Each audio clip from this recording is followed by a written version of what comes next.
Unshrinking can really sneak up on you sometimes. I've been thinking about something ever since this past weekend. I had the opportunity to be interviewed on the National Puerto Rican Day Parade broadcast on ABC, which already was a pretty surreal moment because I grew up watching that broadcast. At one point during the interview, I had just blurted out, I'm Puerto Rican and gay.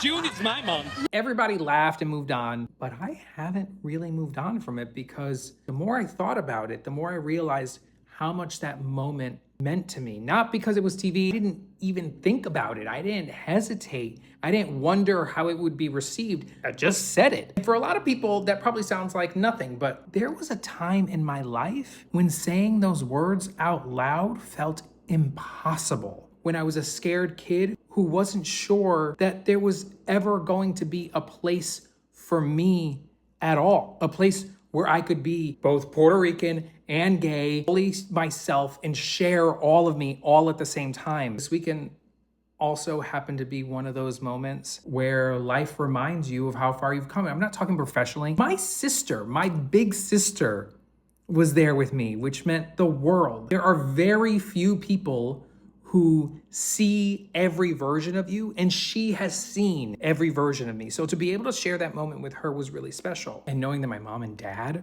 were watching at home cheering me on meant so much. I even got to sneak in a little bendición, mommy, which, that's cute. So much of my life, I worried about acceptance when there are moments that the people you love are not just accepting you, but they're celebrating you. That should never stop feeling special. And then add to it, later that night, after it was all said and done, I got an email from someone I went to grammar school with. Grammar school was not an easy time for me. So the hardest years of my life happened to me there. I will say this person was not one of my bullies, but she represents a chapter of my life that carried a lot of that pain. She wrote to tell me that she was proud to see someone from our school, from Bridgeport, Connecticut, and that I should be proud of what I built for myself.